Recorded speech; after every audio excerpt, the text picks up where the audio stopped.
Simpleng ulam tayo for today's video. Sa aking rice cooker, nagisa na ako dito ng sibuyas at bawang. Nung magisa ko na nga yung sibuyas at bawang, inilagay ko na dito yung natirang manok kagabi. Bale, ginayat ko lang yan ng mga maliliit. Tapos, nilagyan ko na nga pala ito ng sitaw. Bale, yung sitaw nga pala diyan ay tinadtad ko lang ng mga maliliit. Naglagay na ako diyan ng paminta at nor chicken cubes. Naglagay na din nga pala ako dito ng konting asin at konting asukal. Tapos, hinalo-halo ko lang ito. Wala nga pala akong maisip na ulam kaya ganyan na lang yung aking niluto. Nakakita lang ako ng isang bugkos na sitaw dito kaya ganyan na lang yung aking niluto. Tamang-tama naman at may natira pang karne ng manok na inulam ko kagabi.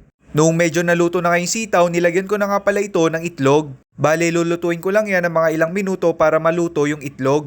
Etong luto nga pala na ito ay simple lang na pagkain. Pero pwede din na hindi nyo nalagyan ng karne ng manok. Kaya lang naman ako naglagay ng karne ng manok dito kasi natira yun kagabi na aking inulam. Sayang naman kung hindi ko siya makakain kaya inilaho ko na lang dito. Ayan, luto na ang sitaw na nilagyan ng itlog. Tara, kain tayo!